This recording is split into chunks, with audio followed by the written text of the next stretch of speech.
नमस्कार साथियों, आप सभी का स्वागत है आपके अपने चैनल ट्रिपल डिफेंस एकेडमी पर। हम लोग आज बात करने वाले हैं दिल्ली पुलिस भर्ती 2023 के बारे में। जी हाँ, हम लोग यहाँ पर बात करेंगे कि ऑनलाइन डेट आपकी क्या है और यहाँ पर एग्ज़ाम डेट आपकी क्या है। पूरी बात हम लोग करेंगे ऑफिशियल नोटिस के माध्यम से। याद रखिएगा, ऑफिशियल नोटिस के माध्यम से मैं आपको बताऊँगा। यहाँ पर हम लोग बात करने वाले हैं कि आपकी जो यहाँ पर हाइट क्या रहने वाली है, एज क्या रहने वाली है, आपका जो यहाँ पर फिजिकल होगा उसमें क्या क्या होगा, और यहाँ पर हम लोग बात करेंगे कि जो आपका परीक्षा पैटर्न है वो क्या रहने वाला है। तो पूरी जानकारी देखने के लिए आप हमारे साथ बने रहिएगा। अगर आपको वीडियो पसंद आए तो वीडियो को लाइक करिएगा। चैनल को अगर अभी तक आपने सब्सक्राइब नहीं किया है तो कर लीजिएगा, क्योंकि आने वाले समय में हमारे चैनल के माध्यम से आपको इसी प्रकार की वीडियो देखने को मिलती रहेंगी। तो चलिए हम लोग देख लेते हैं इसके ऑफिशियल नोटिस को। तो यहाँ पर हम लोग आ गए हैं नोटिस पर। जी हाँ, ये नोटिस आप लोग एसएससी जीडी की ऑफिशियल साइट से डाउनलोड कर भी देख सकते हैं। तो यहाँ पर अगर हम लोग बात कर लेते हैं, नोटिस ही आपका डाल दिया गया है यहाँ पर, constable male and female Delhi police examination 2023। जी हाँ, ये देख लीजिए, आपको इस प्रकार का नोटिस में लिखा हुआ दिखाई देगा। और यहाँ पर हम लोग अगर बात कर लेते हैं इसके एप्लीकेशन की, तो एप्लीकेशन इसके स्टार्ट हो चुके हैं। जी हाँ, 1 तारीख से इसके एप्लीकेशन स्टार्ट हो चुके हैं और आपका 30 तारीख तक चलने वाले। याद रखिएगा, 30/9/2023 तक इसके एप्लीकेशन आपके यहाँ पर सबमिट हो जाएंगे। यहाँ पर अगर बात कर लेते हैं जी, लास्ट डेट जो आपकी यही दी गई है, तो लास्ट डेट आपका ये दी गई 30 तारीख, ये आपकी दे दी गई है। अगर हम लोग बात कर लेते हैं schedule of computer based examination, जो आपका एग्जामिनेशन होना है यानी परीक्षा जो आपका होना है दिसंबर में यहाँ पर प्रस्तावित की गई है। याद रखिएगा, यहाँ पर आपकी दिसंबर में परीक्षा करा ली जाएगी। तो उसके बारे में यहाँ पर आपको नोटिस के माध्यम से बता भी दिया गया है।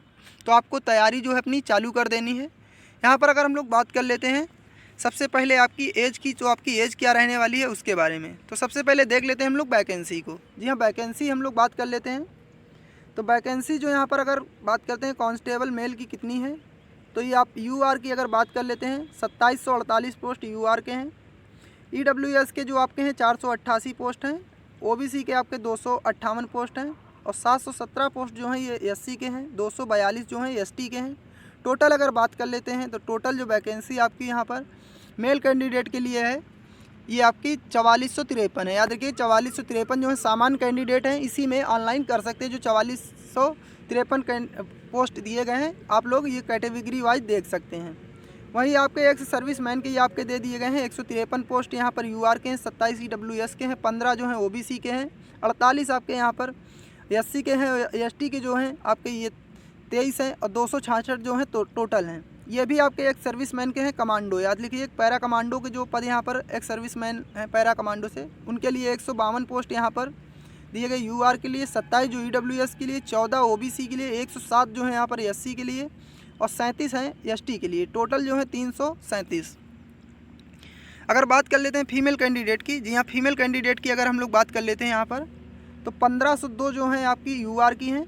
ईडब्ल्यूएस की 268 हैं, 142 जो आपकी यहाँ पर ओबीसी की हैं और 429 एससी की और 150 जो आपकी 150 हैं ये एसटी की हैं। 2491 टोटल जो है फीमेल कैंडिडेट के लिए। तो फीमेल कैंडिडेट इसमें अप्लाई कर सकते हैं, जो भी सामान्यतः फीमेल कैंडिडेट हैं उनके लिए भर्ती दी गई है।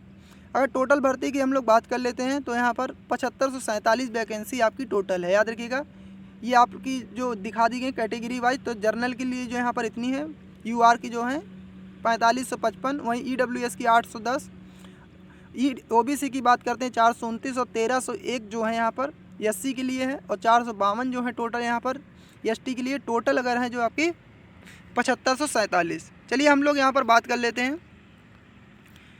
तो यहाँ पर हम लोग बात कर लेते हैं एज की। जी हाँ, एज की अगर हम लोग बात करेंगे तो यहाँ पर एससी और एसटी को 5 साल की छूट दी जाएगी। जी हाँ, एससी और एसटी को 5 साल की छूट, ओबीसी को यहाँ पर 3 साल की। तो याद रखिएगा, एससी और एसटी को 5 साल और ओबीसी को 3 साल। तो एससी और एसटी जो है 18 से 30 साल तक के, याद रखिए 18 से 30 साल तक के जो कैंडिडेट हैं यहाँ पर फॉर्म अप्लाई कर सकते हैं। वहीं अगर बात कर लेते हैं ओबीसी के, तो ये 18 से 28, याद रखिएगा 18 से 28 साल के जो ओबीसी कैंडिडेट हैं ये भी यहाँ पर फॉर्म अप्लाई कर सकते हैं। चलिए आगे देख लेते हैं। आगे हम लोग बात कर लेते हैं यहाँ पर। तो आगे हम लोग यहाँ पर देख लेते हैं और भी जो हमारी जानकारी है। तो यहाँ पर ये अगर आपका दिया गया है एनसीसी, जी हाँ, एनसीसी का सी ग्रेड का अगर आपका सर्टिफिकेट है तो आपको 5% की एग्जामिनेशन में छूट दी जाएगी। बी ग्रेड का अगर सर्टिफिकेट है तो आपको यहाँ पर 3%। वहीं ए सर्टिफिकेट है यानी NCC ए सर्टिफिकेट आपके पास है 2% की छूट यहाँ पर एग्जामिनेशन में दी जाएगी। याद रखिएगा, ये आपका यहाँ पर बोल दिया गया है, NCC वालों के लिए है खासकर। चलिए आगे देख लेते हैं। आगे हम लोग बात कर लेते हैं यहाँ पर। तो आगे ये देख लीजिए आप लोग, ये आपके एग्ज़ाम सेंटर हैं। तो एग्ज़ाम सेंटर हम लोग कुछ बात कर लेते हैं थोड़ा सा। तो यहाँ पर ये जो आपका सेंट्रल रीजन का यानी बिहार और उत्तर प्रदेश के जो सेंट्रल हैं उनकी हम लोग बात करते हैं। तो बिहार के भागलपुर, दरभंगा, गया, मुजफ्फरपुर, पटना और पूर्णा। और यहाँ पर अगर बात कर लेते हैं जो आपके उत्तर प्रदेश के हैं, आगरा, बरेली, गोरखपुर, झांसी, कानपुर, लखनऊ, मेरठ, प्रयागराज, वाराणसी और सीतापुर। तो ये आपके दे दिए हैं उत्तर प्रदेश। और आपके जो बिहार के यहाँ पर होना है एग्ज़ाम, तो आपको इन सिटी में आपका एग्ज़ाम कराया जाएगा।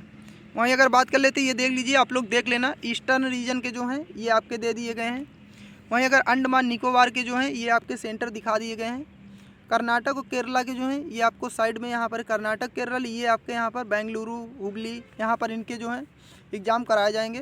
और वहीं अगर बात कर लेते हैं मध्य प्रदेश की जो सब रीजन है, यहाँ पर बिलासपुर, रायपुर, ये आपका दे दिया गया है। तो आपको देख लेना है, ये नोटिस डाउनलोड करके आप लोग देख सकते हैं। चलिए हम लोग आगे बात कर लेते हैं। तो आगे हम लोग बात कर लेते हैं एग्ज़ाम की। तो एग्ज़ाम में आपका क्या क्या पूछा जाएगा उसके बारे में आप लोगों को जानना बहुत ही ज़रूरी है, क्योंकि तैयारी आपकी सटीक जब ही हो सकती है जब आपको पूरा सिलेबस पता होना चाहिए। तो यहाँ पर आपका जो जनरल नॉलेज और करंट अफेयर्स पूछा जाएगा, ये आपका 50 नंबर का पूछा जाएगा। याद रखिएगा, 50 प्रश्न होंगे और आपके इसके 50 मार्क्स आपको यानी 50 नंबर भी दिए जाएंगे। 50 प्रश्न 50 नंबर आपको मिलेंगे इसके लिए। बी जो पार्ट होगा इसमें आपका रीजनिंग पूछा जाएगा। ये 25 क्वेश्चन होंगे, 25 नंबर के दिए जाएंगे। इसके लिए आपको 25 नंबर दिए जाएंगे। वहीं अगर बात कर लेते हैं सी पार्ट में, आपका न्यूमेरिकल होगा यानी मैथमेटिक न्यूमेरिकल एबिलिटी होगा। यहाँ पर 15 नंबर और 15 मार्क्स ही आपके दिए जाएंगे।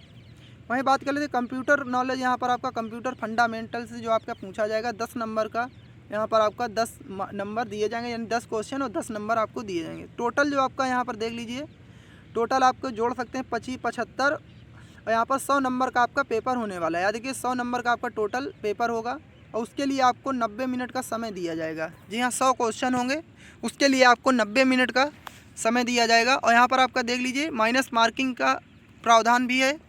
तो 0.25 यहाँ पर माइनस मार्किंग यानी 1/4 आपका माइनस मार्किंग भी होगी। याद रखिएगा 1/4 माइनस मार्किंग हुई। तो यहाँ पर आप इस सिलेबस देख सकते हैं कि करंट अफेयर्स, जनरल नॉलेज से क्या क्या पूछा जाएगा, रीजनिंग से कौन कौन से चैप्टर पूछे जाएंगे, यहाँ पर इन्होंने सारी जानकारी दे दी है। तो आप लोग देख लीजिएगा।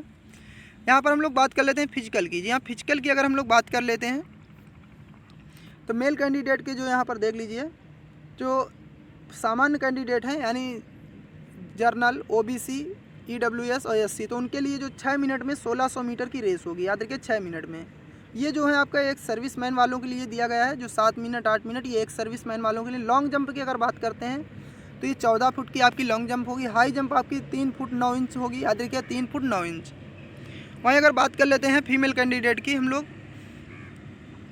अगर यहाँ पर मेल कैंडिडेट की बात करते हैं यहाँ पर हाइट की, तो हाइट आपकी 170 सेंटीमीटर। याद रखिएगा, जी हाँ 170 सेंटीमीटर यहाँ पर आपकी मांगी गई हाइट। और यहाँ पर जो है 5 सेंटीमीटर की छूट SC कैंडिडेट की दी जाएगी। याद रखिएगा 5 सेंटीमीटर की छूट दी जाएगी।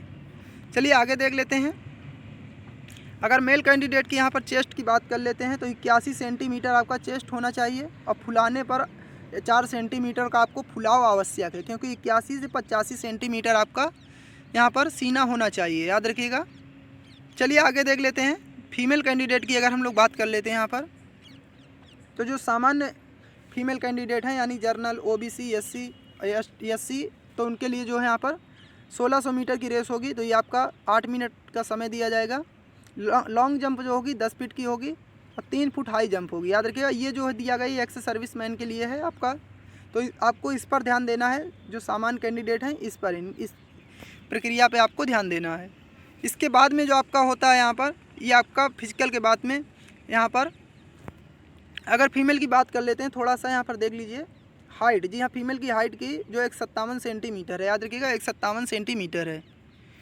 अगर हम लोग बात कर लेते हैं कि आपका यहाँ पर फिजिकल के बाद में आपका मेडिकल होगा। याद रखिएगा मेडिकल होगा, तो आपको मेडिकल उसके बाद पास करना होगा, तब आपकी कहीं पे फाइनल मेरिट बनेगी जाकर। तो आपको 3 प्रक्रिया यहाँ पर होगी। सबसे पहले आपका जो होगा एग्ज़ाम होगा, उसके बाद में आपका फिजिकल लिया जाएगा और उसके बाद में आपका मेडिकल होगा, फिर आपकी जो है फाइनल मेरिट बनाई जाएगी। तो आपको ये पूरी जानकारी कैसी लगी आप हमें कमेंट बॉक्स में लिख के ज़रूर बताएं। तो इसी के साथ में जय हिंद, जय भारत।